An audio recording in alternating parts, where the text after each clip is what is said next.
Amefufuka kweli kweli. Haleluya. Baba mwema uliyefufuka, nena pamoja nasi kwa jina la Mungu Baba, Mwana na Roho Mtakatifu. Amen. Uketi chini tafadhali. Wakristo wetu wa parokia ya All Saints Malakisi, mniruhusu ni wasalimu nyote katika jina la Bwana wetu Yesu Kristo, mwami afume. Bwana asifiwe. Hii dunia hii kuko na nguvu aina mbili. Kuko na nguvu ya muda na kuko na nguvu ya milele. Wanasema juzi kulikuwa na mtu mmoja ambaye kitambo alikuwa deputy governor.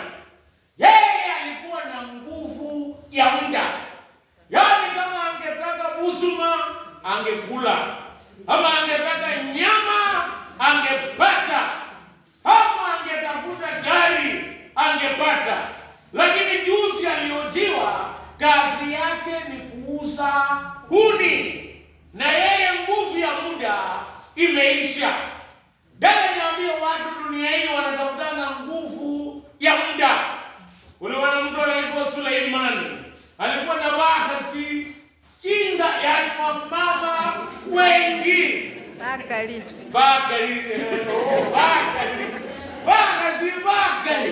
Alikuwa na 700, na wale ambao walikuwa mpango ya kando walikuwa 300. Alikuwa na mama 1000. Yani nguvu ya muda. Baadaye hao mama wakafanya, akageuka, hakufuata maneno ya Mungu, na mwishowe yeye aliharibu na akamaliza vibaya. Ufalme wake ukagawanywa mara 2. Ulikuwa na mtu mmoja, mniruhusu niwapeleke kwa historia. Yeye alikuwa anaitwa Adolf Hitler. Yeye alikuwa akitawala Ujerumani. Na yeye Adolf Hitler aliua Wayahudi milioni 6. Na anasema kwa masaa 18 alitawala dunia mzima. Lakini alikufa kwa kujiua. Kumbe uongozi wa muda unaishi. Na hapa kwetu, wacha tukuje hapa. Kulikuwa na mtu ambaye alikuwa anaitwa Elijah Masinde na Meme. Hata yeye alifanya maandamano yake ya kwanza Malakisi Police Station. Na walikuwa wakiimba na achile Sayuni Maini. Walifikiri hapa Maini ni Sayuni. Lakini hata Zai Maini hakuna mboga. Na mimi nakwambia, na Meme ilifika siku yake akalala. Nguvu za muda. Kulikuwa na mwingine anaitwa Jehova kwa Juni. Mwishowe alipokufa, ingawa alikuwa akisema hapo na panga akikata dunia inaisha. Anasema nikata na matawe Jehova wa Juni, dunia itaisha. Lakini Mungu alizibwa kwa point moja. Hapa Bungoma tena walificha yeye usiku. Nguvu za muda za dunia hii. Lakini nataka niwaambie kuko na nguvu za milele. Sijui wewe unatafuta nguvu za muda ama nguvu za milele. Nguvu za milele inapatikana kwa Yesu Kristo. Alisulubiwa Kwanza kulikuwa na Jumatano ya kutawadha, ilikuwa inaitwa Maundy Thursday. Yeye akachukua towel na akachukua maji wa beseni ambayo tulifanya. Na nakwambia, ukiniambia nioshe miguu wa mama na wazee, gani ni hatari zaidi? Wa mama ama wazee? Miguu ya nani inaweza kuwa na changamoto. Hata saa hii wakisema tutoe socks, hawezi kuwa ya padri, inaweza kuwa na macho moja hapa dada wakati mwingine. Lakini Yesu ambaye alikuwa na nguvu ya milele akaosha wanafunzi miguu. Baadaye akashikwa kwa kusalitiwa na mtu mmoja ambaye alikuwa anaitwa Judas Iscariot. Na baadaye akapelekwa kwa Herode, na akapelekwa kwa Pilato, na akasulubiwa. Lakini yeye alikuwa na nguvu ya milele, kwa sababu Mafarisayo na Masadukayo walisema huyu muongo, anaweza kufuka, tupatie askari. Leo nimekuja na mmoja wao, ndugu yangu ambaye ni askari. Sijui walipatiana askari wa Pilato ama walipatiana askari, sijui ilikuwa ni gani, anti-stop theft unity ama ni polisi wa kawaida ama ni AP, sijui, lakini wakapatiwa askari wa Pilato kuchunga kaburi ya Yesu Kristo. Yosefu wa Arimathea wakachukua jiwe wakaziba kwa kaburi ya Yesu Kristo, na askari wakakaa kuchunga mwili wa Yesu Kristo. Lakini leo nahubiri kuhusu nguvu za milele. Siku ya kwanza nataka nipatie askari kama rafiki yangu Jacob 100% walichunga kaburi vizuri. Yaani kama ni wasabu unasema giripubwera, walichunga sawa sawa kaburi ya Yesu Kristo. Siku ya pili ambayo ilikuwa ni Jumamosi takatifu walichunga vizuri. Lakini siku ya tatu ambayo ni Jumapili ya Pasaka, Yesu ambaye alikuwa na nguvu ya milele akapatia shetani technical knockout ya mwisho, akachukua vifunguo vya kifo na vya mauti. Askari wakaanguka ni kama wamekufa, kwa sababu walikutana na nguvu ya milele. Jiwe likapiringika na Yesu amefufuka. Waanglikana wanasema amefufuka kweli kweli. Haleluya. Lakini leo nataka nihubiri kuhusu nguvu ya milele. Nguvu ya milele inatokea kwa Yesu aliyefufuka. Hapo ni Mwanglikano mzuri. Unajua Injili ambayo padri wenu wamesoma, Injili inapatikana katika kitabu cha Yohana 20. Hii kitabu cha Yohana iliandikwa na mwanafunzi ambaye Yesu alimpenda, na yeye peke yake ndio alikuwa mwanafunzi hakuuawa kwa sababu ya imani. Yeye alikufa kifo cha kawaida na alikufia kisiwa cha Patmos. Hapo ndio aliandika kitabu cha Ufunuo wa Yohana. Leo nataka nihubiri, kichwa cha mahubiri yangu siku ya leo, nguvu ya milele inapatikana kwa Yesu aliyefufuka. Kitu cha kwanza, Yesu aliyefufuka alikujia watu wa kawaida kama Mariamu Magdalena. Na hata leo anakujia watu wa kawaida wa kanisa la All Saints Malakisi. Na yeye alikuja kwa Maria Magdalena. Kitu cha kwanza, huyu mama alikuwa amesumbuka. Kwa nini? Kwa sababu jiwe lilikuwa limepiringishwa kaburini, na yeye alitaka kwenda kupaka manukato mwili wa Yesu Kristo. Alikuwa anasumbuka. Ukisoma Injili kama ilivyoandikwa na Marko, alikuwa anasumbuka ni nani ataondoa lile kaburi. Dada niambie, Yesu anakujianga watu ambao wako na changamoto. Hata leo sisi tuko na changamoto tukikuja hapa Wengine changamoto ni kuhusu mzee ama mama. Wengine changamoto ni ya kwamba nitafanyaje kuondoa jambo hili. Huyu Maria Magdalena, changamoto ambayo alikuwa naye, nitafanyaje? Jiwe liko. Na yeye alikuwa na bidii. Yesu anakujia watu wenye wako na bidii. Aliamka mapema. Kama bado huko na giza, tena niambie, Yesu anakujia watu wa bidii. Hata baadaye kesho shambani na wakati unalima, anakujia watu wa bidii. Huyu mama aliamka mapema na aliandamana na wamama wengine, ingawa Yohana hakuwataja. Na tena niseme anakujia wale ambao wako wa ushirika wa Mothers Union. Mothers Union ni nini? Ni chama cha kina mama. Mnajua kuimba ilianzishwa mwaka gani? Ilianzishwa mwaka wa 1886. Unaona? Mnaelewa kumbe? Yani wamama waliokuwa pamoja.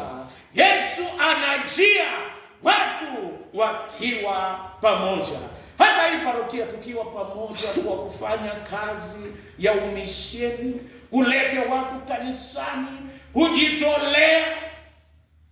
Hapo ndipo Bwana anakuja. Na mimi nimefurahia kitu kimoja, kwaya ya kanisa ya All Saints. Kweli ni kwaya ya kwanza.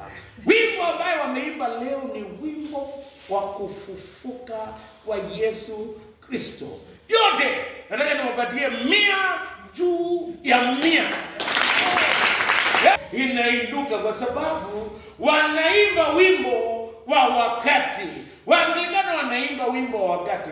Hata nafikiri wale wa mama walikuwa wakiimba hiyo wimbo wakienda ule kaburini mwa Yesu Kristo. Yesu anajia watu ambao wako na changamoto. Kama uko na changamoto, Yesu aliyefufuka, ambaye ana nguvu ya milele, anakujia watu wa kawaida kama Maria.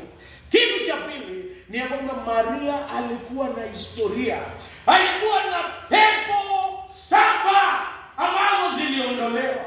Na mimi nataka kusema, usiseme ya kwamba mimi niko na historia mbaya. Yesu alijia watu wenye wako na historia. Yes. Mimi nilipanga kuchoma Kamsinga nikiwa na miaka 15.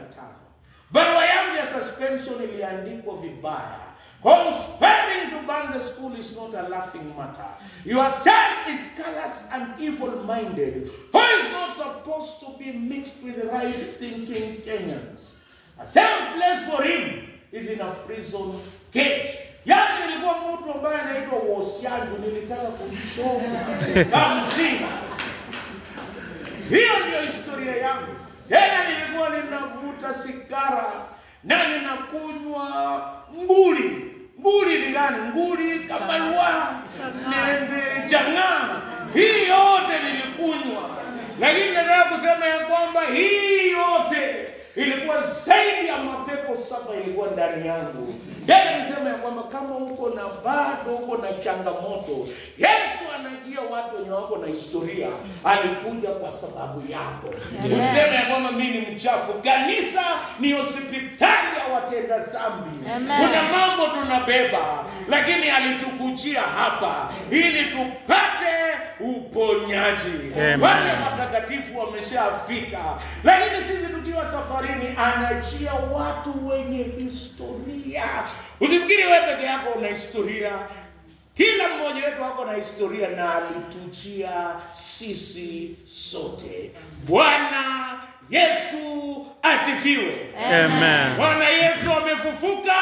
Amefufuka kweli kweli. Haleluya. Anajia watu wenye wako na historia. Kitu cha tatu ni kwamba Yesu Kristo akija, yeye anakuja kwa wale watu ambao wamedharauliwa, wanawake. Sijui kama Bungoma waliwahi chagua wako MP mama. Waliwahi chagua kabla ya women rep. Iko? Si nyinyi peke yake, hata na Wasabu tuko juu, sisi wote tuko Bungoma County. Hiko mama aliwahi chaguliwa MP. Wengine wangesema Mukhasita, mama hapana. Lakini wakati wa Yesu Kristo, unajua mtu wa kwanza kuona Yesu amefufuka haikuwa mseja, ilikuwa Mukhasi. Ni mama ndio aliona. Kwa nini? Yesu anakujianga wakati mwingine wale waliodharauliwa. Amen. Wale ambao ni wanyonge, wale ambao ni wadhaifu, na wale ambao wananyenyekea, Yesu anatujia. Lakini wale ambao wana kiburi na kuona wanaweza, saa zingine hawajui. Huyu mama, nashukuru Mungu kwa huyu mama. Huyu mama alinyenyekea, na yeye ndiye akakuwa kwanza kuona Yesu aliyefufuka. Habari njema inapinga na inakuja kufukua wale ambao wamedharauliwa. Wakati mwingine kuna wale wamedharauliwa, huyu ninamlehwa, watu wamekataa yeye, hakuna kitu anaweza fanya. Lakini habari njema ni kwamba Yesu anajia wale waliodharauliwa. Na hata wakati mwingine si hali ya hisia, si hali ya jinsia inafanya udharauliwa. Wakati mwingine tabia ama historia. Siku moja nilikuwa ninapeana chakula. Jamaa mmoja akaniambia, kujua mimi ni nani. Akaniambia, mchungaji, acha nikwambie, hiko watu wabaya sana. Nikipata hata mmoja naweza uua. Nikataka kusikia ni watu gani. Hiko watu wanaitwa bayo. Sabot. Hata nikiona mmoja naweza angamiza. Nikaambia, kwa nini walinichomea nyumba? Wakanifukuza. Watu ni baya kabisa. Nikamwambia, kama mwenye anaongea na wewe ni msabota. Si wewe padri. Na maanisha wale wengine wenye wanakaa huko kichakani, lakini wewe ni mzuri. Unaweza toka pahali ambapo watu wamewadharau. Saa zingine kwa umaskini, saa zingine kwa historia yako, lakini Yesu alitujia. Ndipo sasa napenda wimbo za Kianglikana. Sema, Yesu zamani Bethlehemu aliyezaliwa kwa aibu, ndiye Mwokozi wa ulimwengu, akaja kwa mimi, akaja kwa mimi, akaja kwa mimi, ndiye Mwokozi wa ulimwengu, akaja kwa mimi. Yesu Kristo So atarudi tena, hilo linanifurahisha sana. Yeye Bwana akionekana kunijia mimi. Yani you are special. Nguvu za milele inakukujia. Usijidharau tena. You are special. Yeye alikujia watu wa kawaida kama Mariamu Magdalena. Na hata leo anatujia All Saints Malaki. Si lazima uwe kwa kanisa kubwa au ndogo. Si lazima uwe kwa kanisa ya matope ama ghorofa. Hata hapa ametujia leo. Amen. Afuma Yesu. Jambo la pili, yeye alikujia wale watu wa matendo. Iko watu wengine ni rahisi kutenda na ni rahisi kuongea. Mtu wa pili ambaye alijia anaitwa Petro. Petro alikuwa mtu wa kufanya kitu na kuuliza maswali baadaye. Yeye anasema shoot first, questions later. Yeye wakati wa Ijumaa njema, Yesu akamwambia nikuoshe mguu, akasema tao. Unajua tao siku hizi ni political movement. Lakini sijasema tao ya siasa. Yaani nasema tao, akasema tao hauwezi kuniosha niosha miguu Yesu? Wewe ni mkubwa, mimi ni mdogo, utanioshaje miguu? Akasema hapana. Yesu akasema nisipokuosha mguu, akakubali haraka. Alikuwa mtu wa chapchap. Akasema basi nioshe mguu hata na kichwa yote ukitaka. Huyo ni Petro. Akafuata, walikuwa na Yohana. Akafuata Yesu. Yohana akaingia ndani, Petro akabakia kuota moto. Wakamuuliza, wewe si ulikuwa ukitembea naye? Asema esita. Akaapa akasema hapana. Petro alikuwa mtu wa tawe movement. Mimi hapana. Sikubali hii maneno hii. Wakamuuliza, msichana akakuja akasema bwana huyu Baadaye akakataa. Kabla Yesu hajashikwa, yeye akachukua panga haraka. Wale ambao walishika akakata sikio. Mtu wa matendo. Kuna watu wengine wa haraka. Anasema sema kitangasi, mimi ukoo yangu ukicheza piga wewe mara moja. Kuna watu wa lakini hawako malakisi, wako mahali pengine. Yaani watu wa yaani hawakawi, watu wa yuya ni kusemaje? Haraka. Watu wa yuya haraka. Kama ni maneno ametupa haraka. Yaani kama ni nini haraka. Kama ni kukasirika haraka. Kama ni kukataa kutoa anasema senta haraka yuya nyumbani. Siku ya ongei na mtu. Kuna watu kama hao lakini hawako hapa, si ndio? Vile ninapiga hesabu hawako hapa. Lakini hata Yesu akajia Petro. Mtu wa haraka. Na alimjia kupitia kwa mavazi. Wakaambia huyo mama akasema Maria, Yesu alipomjia akakimbia, akaona kaburi hakuna mtu, akakimbia akasema wameiba mwili wake, hatujui penye ameweka. Petro na Yohana wakatoka mbio. Lakini kwa sababu Yohana alikuwa kijana, Petro ni mzee, akakimbia akampita. Lakini hakuingia kwa kaburi. Yeye ni mtu wa kufikiri, nitaongea saa hii. Lakini Yohana, Petro alikuwa mtu wa matendo, yuya haraka. Akaingia ndani, akaona mavazi imepangwa vizuri. Wakasema hata mwizi hawezi kupanga haraka hivi. Huyu si mwizi. Huyu lazima ni mwingine ndio amekuja. Naye akaenda. Na baadaye Yesu akamjia Petro, akajionesha. Petro mtu haraka tena, baada ya kujua Yesu amefufuka, akarudi kuvua samaki. Akavua usiku mzima, hakupata chochote. Yesu akamwambia, akakuja tena kwa meli, akaambia rusha nyavu upande wa kulia, na akavua samaki. Na akamuuliza Simioni mwana wa Yona, je, wanipenda? Akasema ndio Bwana, nakupenda. Akamuuliza mara ya pili, Simioni mwana wa Yona, je, wanipenda? Lisha kondoo wangu. Akasema mara ya tatu, akasema Bwana, unajua na kutambua. Akamwambia lisha kondoo. Na baada ya Yesu kuja na nguvu za milele, Simioni akabadilika. Yule aliyejificha ndio akakuwa kwanza kuhubiri.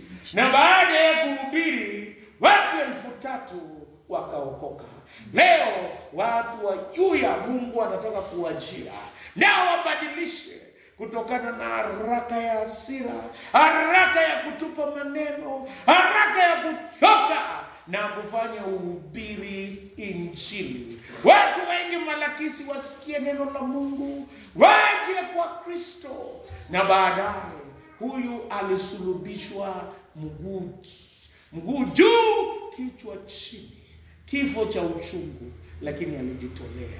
Baada ya Yesu kujia, unapeleka injili. Na hata injili inakuza mfuko wako na unatoa kwa hiari. Siku ya Pasaka leo, wacha Mungu atuguze.